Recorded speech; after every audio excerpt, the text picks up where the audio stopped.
He dominated college baseball, but that wasn't the hardest part of his journey. Zach is a former professional baseball player whose journey took him from dominant college baseball to the grind of pro ball and across the world. At Alvernia University, Zach earned 4 All-American honors, including a rare distinction as an All-American at 2 positions, and was named the D3Baseball.com National Player of the Year. He left college as one of the most accomplished players in program history. He was drafted by the New York Mets, reached the major leagues in 2012, and later played professionally in Japan and Korea, gaining a global perspective on the game. Today, Zach is an advocate for youth sports focused on developing the next generation of ball players while keeping the game fun. His hashtag Let's Go brand is forcing parents and coaches to rethink their approach and make sure the kids are having fun. This is Diamond Talk with Christian, and this is my conversation with Zach Lutz. All right. Hey, Zach, thanks so much for joining us today. Let's jump right into it. That's good. I appreciate you, buddy. So, in college, you didn't just play well, you dominated. When did you realize you were on a different level than most players you were facing? I think it just didn't start in college. It started at a young age because when I was young, when I was 10, 11 years old, I was practicing with my dad's college team. So I always felt that I was kind of one step ahead of the competition. But then when I got into college, I mean, I put on a lot of good weight. I got bigger, faster, stronger, and the game started to get a little bit easier for me. And scouts started to come out, and the rest kind of fell into place. Did your mindset ever change at any point? My mindset was always the same. It was basically I always wanted to be the best one out there, and I felt like my work ethic and how much I put into it, it reflected on how I went out and played. You know what I'm saying? Like Yeah, of out of course. all the hours, all the time, all the minutes, like all that type of stuff, like it all kind of just fell into place. Yeah. So you were an All-American at 2 positions in the same year, pitcher and utility. What did hmm versatility teach you about understanding the game? Well, how to be mentally tough on both sides. Because even when I was pitching, I would also hit for myself too. I would DH for myself. So, there's certain times, like even if I was pitching and if I wasn't doing well, I knew mentally that when I stepped in the box that I had an opportunity that I could make up for it. So, and also by playing multiple positions, that kind of built up my arm strength too. So that's why I love doing it. It made me a better athlete. Yeah. Do you encourage kids to be versatile today? 100%. That's how I have it with my 10U team. I coach my 10U team, and I have all the kids learn all the positions. So if I ever have to put them in a certain position, they don't panic when they're out there. They know it, they understand it, and they're ready to go. That's good.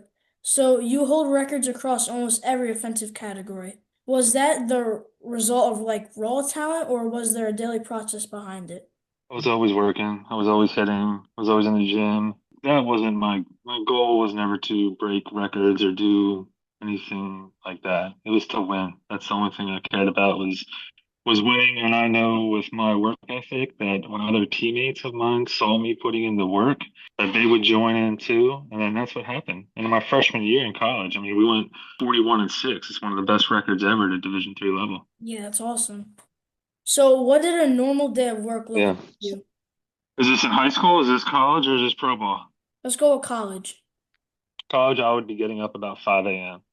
I get up at 5 a.m. I would go out for a run. I would come back and I would do like a Pilates class that we had at school. Then I would usually go to class from about 8 to 9:20, and then I have another class from 9:30 to 10:50. I would go to the gym. I'd probably run in some stairs. I would grab some lunch, go to another class, go to practice, stay after practice, work out a little bit more, and then I would go back to the gym later on throwing a lacrosse ball against the wall, working on my hands, working on my footwork, taking swings at night. So it was an all day process, but I love doing it. Yeah. What separated you from teammates?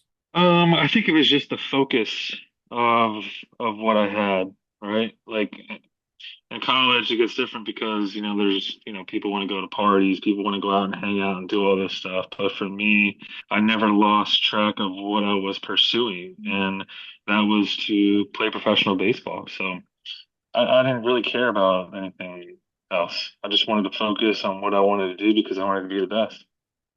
Of course. You go from being National Player of the Year to being drafted and starting over. What was the biggest reality check in pro ball? Well, in Division Three, you're not seeing 95 miles per hour every single day. So going from Division Three, getting drafted, and I went to a mini camp right after I was drafted, Mhm. and I saw a Latin guy throwing 97 miles an hour, and I couldn't even see it. So I called my dad, and I was like, I don't know how long I'm going to be here. I'm not going to lie to you.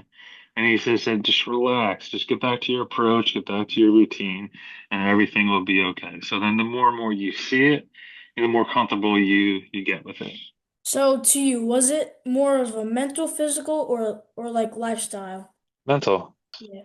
especially everything in baseball, it's all mental, you know? Yeah. You can have the most talent in the world, but if mentally you're not tough, you got no shot.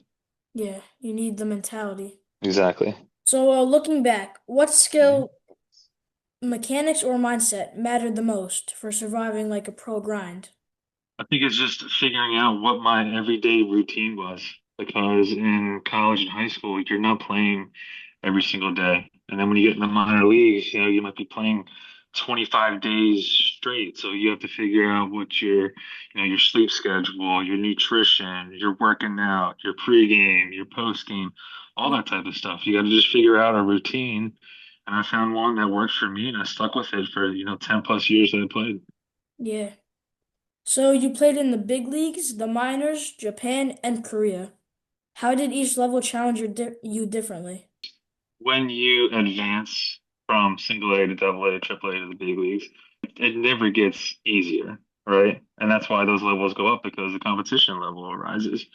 So when you go to the big leagues, you got to do whatever you can in order to stay there. Mhm. Some of it might be luck. Some of it might be that, you're one of the top prospects and you're coming up there to get a shot. Yeah, I mean, it's professional baseball. No matter where you're at, no matter what level, it's always tough. My favorite place to play though was over in Japan. Over in Japan, I mean, there's 50,000 fans every single night. I mean, they're banging on the drums in the outfield. I mean, it was good, and I did really well there too. So I got treated really well. What surprised you the most overseas? Definitely the language barrier, Yeah. but I think the biggest thing was, I translated for everything. My wife was over there with me. She had her own translator too, so that was the biggest thing. But the thing that really caught me by surprise was how in depth they are overseas with their training. I feel like here in the States, a lot of the time we kind of rush things, right? Where after games in Japan, like when we would get on the bus and go back to the team hotel, those guys would go outside in the parking lot and they would be doing towel drills. Pitchers would be doing towel drills. Hitters would be out in the parking lot, for 45 minutes to an hour, before they would even eat dinner, still in uniform, working on balance work, doing tee work, doing, dry swings, all that type of stuff. So they fine tune a lot of things. I should say they fine tune a lot of things a lot better over there than we do here. Yeah, of course. So, Mhm. was there a moment in pro ball when your definition of success completely changed, or? Yeah. And double A. I was in double A in Binghamton in 2010. That's where everything kind of came together for me because I had injuries throughout my whole career. 2010, I was finally healthy and I put together a really good year. It was kind of a breakout year for me.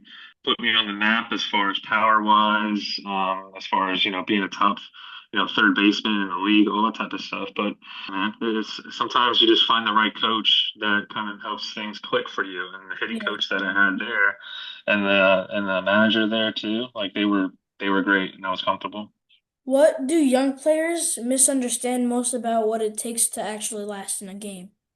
I would say the work ethic, the dedication side of it, but the focus I think is the biggest issue because kids today they focus so much on numbers, whether it's launch angle, whether it's their bat speed, like all this stuff, how hard they throw off the mound instead of focusing on as a hitter, how many times can I hit the ball the other way with good backspin?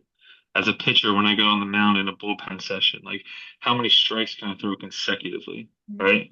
Can I command my changeup that well? I don't care about the whole curveball and all that other type of stuff, especially with the young kids. Like command your fastball, and then when you get in the box, have that mindset of like, listen, that guy on the mound, he's not going to beat me. So I'm going to do whatever it takes to hit a line drive right back up the middle all day, every day. Yeah. So, what would you change about youth baseball?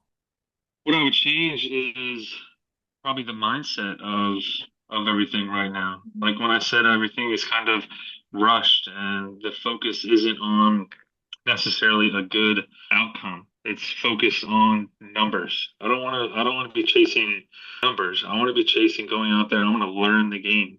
I want to learn the game situationally, all that type of stuff. So that's like my big passion is like actually teaching the game and teaching the game the right way, how to be a good teammate, how to hustle on and off the field, how to be a good individual on the field and off the field. So that's always my big focus. Yeah. Do you think there's anything like parents should hear of those kids? Well, with the parents, a lot of people put a lot of, I guess, blame on the parents with this as well, because it's almost like they see that the parent is living vicariously through the kid, where, sometimes you just gotta take a step back and realize, like, okay, sometimes these kids see stuff on the internet and they get so kind of sucked into, what they see that they lose kind of focus of everything else. Do you know what I'm saying? So parents sometimes like just take a step back and just let the kid be a kid, Yeah. let them kind of figure it out on their own. Yeah. So you've become known for Let's Go. What exactly is Let's Go? All right, so this is how it happened, okay? I was always a big Tom Brady fan, all right? Mm-hmm. So Tom Brady, when he kind of was doing some social media stuff towards the end of his career, when he got done his interviews, he would always say like, "Let's go." So Mm-hmm. then I got one of his shirts from his website and it said "Let's go" with his logo TB12. And I started wearing it into some lessons that I was doing. And next thing you know, a bunch of my lesson clients were like, "Hey, you should think of like "Let's go." I'm like, "Okay, I like it." So it kind of Yeah. started a couple of years ago, but now kind of getting a little bigger in the social media right now. It's kind of taken off in a good way. Yeah. What do you think kids actually need more of in today's game? Practice and practice the right way. Short and simple answer. If a young player remembers one thing from your journey, from college dominance to the pro grind to now teaching kids, what would that lesson be and how does that connect to Let's Go? Well, let's go is just a mindset, right? All right, so it's basically let's go, but it's let's go. So what that means is like you wake up every single day with an attitude, with a positive attitude of like, okay, what can I do throughout this day to accomplish something so I can execute something? Like I'm always gonna wake up there in the morning. I'm always gonna have a routine or a course of action of what I want to do. So let's go and let's find a way to execute it.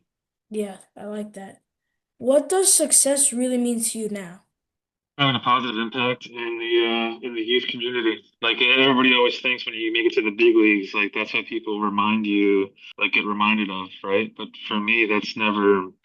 I don't even tell. I don't walk around and tell people where I played or anything like that. I want people to know me for, the positive impact I have with the younger generation. Yeah. Zach, I really appreciate you sharing your experience and thoughts with us. Thank you for taking your time out of your day and doing this with us. Of course, buddy. Appreciate you. All right, thank you. Hey, if you ever need anything, baseball wise, tip wise, whatever, reach out. I'll be there to help you out. Okay. All right, guys. Have a good one. All right. Zach Lutz's story is about more than success at any one level. Baseball is about growth, perspective, and learning to love the process. The game isn't about winning at 12, it's about loving it long enough to grow. I just want to give a huge shout out to Baseballism for sending over this sick merch. This is Diamond Talk with Christian, and I'll see you in the next one.